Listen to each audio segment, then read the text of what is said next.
আসসালামু আলাইকুম সবাইকে। আজকে আমার ছোট বোন জান্নাতুল আদন সে একটি ভূতের ড্রয়িং করে দেখাবে। সে আসলে ছোটোবেলা থেকে এগুলো একটু একটু ভালোবাসে, আর আমি গল্প বলতে ভালোবাসি। ভাবলাম পাশাপাশি আমার মায়ের সাথে ঘটে যাওয়া একটি ভয়ঙ্কর গল্প আপনাদের শেয়ার করি। এরকম আরও অনেক রকমের ভিডিও পেতে আপনারা আমাদের চ্যানেলটি সাবস্ক্রাইব করে আমাদের পাশে থাকবেন। চলেন শুরু করি। ঘটনাটি ঘটেছিল 23 সালে। আমাদের ঠিক পাশের রুমে আমার মা এবং আমার বাবা ওই রুমটাতে থাকেন, এবং ঠিক এই পাশের রুমে আমি, আমার বোন, আমরা থাকি। আমাদের রুমটা তেমন কখনো আমরা কোনো কিছু খেয়াল করিনি, তবে আমাদের পাশের রুমে আমাদের মা মাঝে মাঝে ঘুমের মধ্যে আটকে উঠতেন। কিন্তু আমরা বুঝতে পারতাম না তিনি এমন কেন করেন। তিনি ঘুমের মধ্যে মাঝে মাঝে কান্না করতেন, কিন্তু কিছু বলতেন না। হঠাৎ একদিন তিনি খুব জোরে কান্না করতে লাগলেন। আমার বাবা তাকে ঝাঁকিয়ে ঘুম থেকে তুললেন। তাও অনেকক্ষণ ধরে তিনি কান্না করতেই চলেছেন অনবরত। তারপর যখন আমরা তাকে জিজ্ঞাসা করলাম কী হয়েছে, সে আমাদের ঠিক পাশের বিল্ডিংটার দিকে আঙ্গুল দিয়ে দেখালো, আর চোখ বন্ধ করে সে কান্না করছিল। সে তার মুখ বারবার হাত দিয়ে ঢেকে ফেলতেছিল। ওই টাইমে আমরা আসলেই ওই বিল্ডিংটার মধ্যে কিছু দেখতে পাচ্ছিলাম না। শুধু একটা মানে আধ বাঁধা বিল্ডিং বলতে পারেন, মানে ওই বিল্ডিংটা তখনও বাঁধা হয়নি পুরোপুরি। 4 থেকে 5 তলা পর্যন্ত উঠেছে, বাট এর উপরে কখনো এর উপরে বাঁধা হয়নি আর কি। ওই বিল্ডিংটা তো রাতে কেউ থাকেও না, কারণ ওইটা তো এখনও তেমন করে বাঁধা হয়নি, আর ওইটা পুরোপুরি ভাড়াও দেওয়া হয়নি। আমি আর আমার বাবারা বুঝতে পারছিলাম না যে আমার মা এরকম কেন করছেন। তিনি সকালবেলা আমাদেরকে পুরো ঘটনাটি খুলে বলেন। তিনি নাকি ওই স্থানে দেখেছিলেন যে একটি সাদা কাপড় পরা মেয়ে যে খুব জোরে জোরে কান্না করছিল।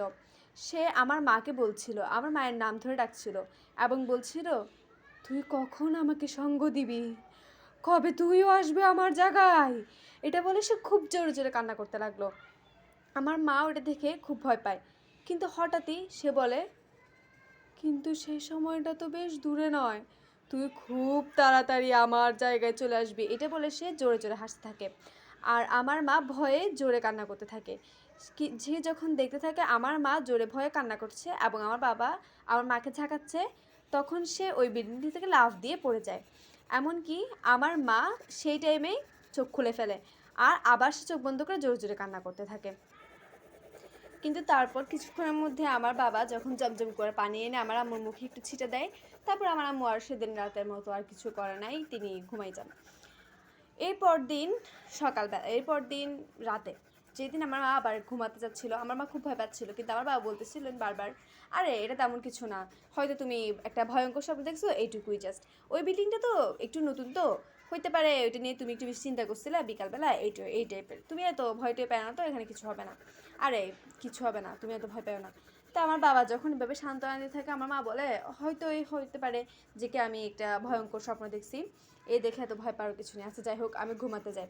সেদিন রাতে আমার মা আবার ঘুমাতে যায়।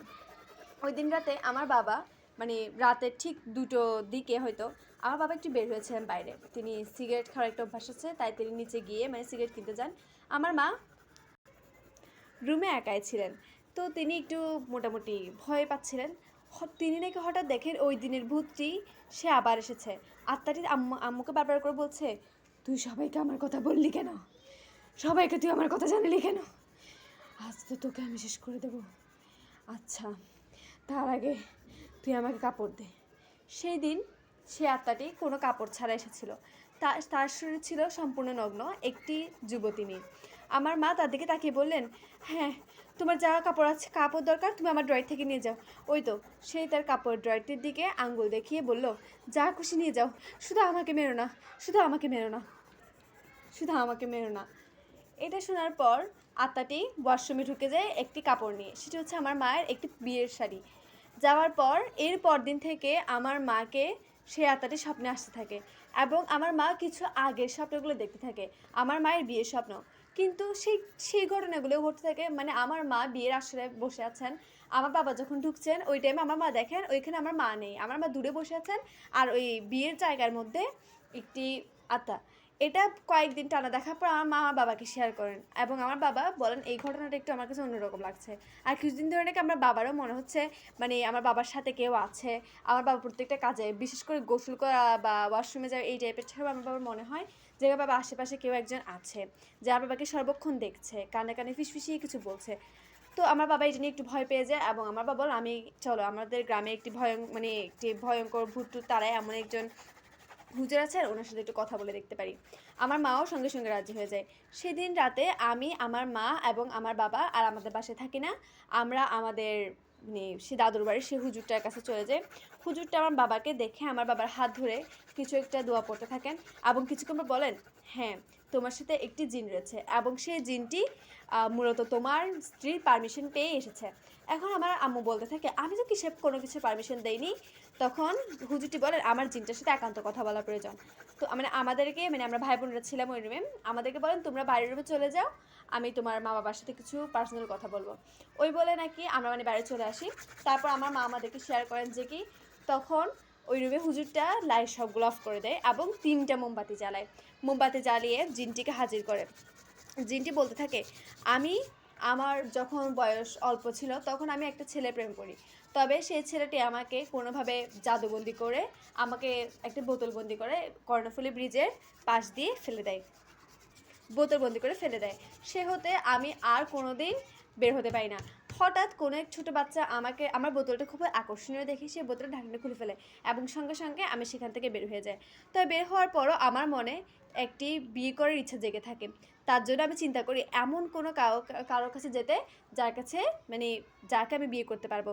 কিন্তু সেই ছেলেটি আমাকে বোতলবন্দি করার পূর্বেই এমন একটি শর্ত আমাকে দিয়ে দিচ্ছিল, যে আমি আর কখনো কারো পারমিশন ছাড়া কারো এইভাবে ক্ষতি করতে পারবো না বা কারো প্রেমে পড়তে পারবো না বা কাউকে বিয়ে করার জন্য জোর করতে পারবো না। সেজন্য আমি পারমিশন চাই। তো তখন হুজুরটি বলে তো তোমাকে কেউ পারমিশন কি দিয়েছে ওর হাজব্যান্ডের সাথে এমন করার? হ্যাঁ, জিনটি বলে হ্যাঁ আমাকে পারমিশন দিয়েছে। বলে কি কেমনে পারমিশন দিল? বলতে আমার জিনটি তখন বলল যখন আমি গিয়েছিলাম ওই মহিলাকে আমি বলেছিলাম আমি কি তোমার এখানে কিছু কাপড় নিতে পারি? সে মহিলাটি বলেছে তোমার যা লাগে নিয়ে যাও, শুধু আমাকে মেরো না। তো যা লাগে নিয়ে যাও বলতে আমি বুঝেছি সে তার স্বামীকেও আমাকে দিয়ে ফেলছে শুধু জাস্ট তার প্রাণের বিনিময়। তারপর থেকে আমি তার কোনো প্রাণের আর কোনো সংকট দেখাই না বা তাকে কোনো ভয় দেখাই না যে তাকে আমার সাথে নিয়ে যাবো। আমি শুধু তার স্বামীকে আমার করে নিতে চাই। তারপর থেকে আমি তার স্বামীর সাথে থাকতে গিয়ে এমন করে আমি চেষ্টা করি তার স্বামীকে আমাকে দেখিয়ে তাকে বশ করে নিই, তার স্বামীকে বশ করে নিতে এবং ধীরে ধীরে তাকে মেরে আমি তার স্বামীকে আমার দখলে নিয়ে আসতে এবং তার স্বামীর সাথে জীবনযাপন করে আমার দুনিয়ায় তাকে নিয়ে চলে যেতে। হুজুরটি তখন বলতে থাকে হয়েছে, এখন থেকে তোর এইসব ফাঁস করে দিলাম, দাঁড়া তোকে আমি নতুন জাদুই বন্দি করছি। এটা বলেই হুজুরটি তার দিকে একটি মন্ত্রপুত জল ছুটে মারে এবং জিনটি সঙ্গে সঙ্গে ওই জায়গাতেই উধাও হয়ে যায়। আমার মা বাবা ভয়ে কাঁপতে থাকে। তখন হুজুরটি বলেন তো আপনাদের আর কোনো ভয় পাওয়ার কারণ নেই, আপনারা বাসায় যান, তবে আপনাদের বাসায় একটি দোয়া পড়ে হুজুরকে বলবে, এমন একটি হুজুরকে কিছু দোয়া আসতে বলবেন, খতম পড়াতে বলবেন এবং দোয়ার মধ্যে যেন এমন কিছু দোয়া লিখে দেয় যেন ওই দুষ্টু জিন আর কোনো দিন আর আপনার বাসাতে ঢুকতে না পারে। এমনিতে সে নিশ্চয়ই শেষ হয়ে যাবে, কারণ আমার এই দোয়াটা ছিল খুব শক্তিশালী একটি দোয়া, সূরা জিন থেকে নেওয়া। তারপর থেকে আমরা বাড়িতে চলে আসি, আমাদের বাড়িতে আর কোনো সমস্যা হয় না। আমরা খতম দিই কয়েকজন হুজুর ডেকে খতম দিই। তারপর আমাদের এখানে মোটামুটি সব কিছু সুন্দর হয়ে যায়। তবে আপনাদেরকে একটি কথা বলবো, আপনারা কিন্তু ভবিষ্যতে কোনো জিন যদি এসে আপনাদেরকে এরকম কিছু বলে যে কি আপনারা কি কোনো কিছু পারমিশন চায় বা এটাকে নিব আমি ওইটাকে নিব, আপনারা কখনো বলবেন না যে কি হ্যাঁ নিয়ে যাও। এই ধরনের কিছু বললে জিনরা বিভিন্ন কিছু পারমিশন পেয়ে যায় ওরা মনে করে, এরপর আপনাদের বিভিন্ন রকমের ক্ষতি করার চেষ্টা করতে থাকে। সুতরাং আজকের ঘটনার মূল জ্ঞান এটাই যে কি কখনো জিনরা যদি কোনো কিছু আপনাদের কাছে চায় বা বলে কোনো পারমিশন চায় আপনারা কখনো রাজি হবেন না। ঠিক আছে, আল্লাহ হাফেজ। আপনাদেরকে পাশে থাকার জন্য এতক্ষণ আমাদের সাথে, আশা করি ইনশাআল্লাহ আপনারা আমাদের চ্যানেলটাকে সাবস্ক্রাইব করবেন আর গল্পটা ভালো লাগে নিশ্চয়ই আপনাদের বন্ধু বান্ধবের কাছে শেয়ার করে আমাদের পাশে থাকবেন। আসসালামু আলাইকুম।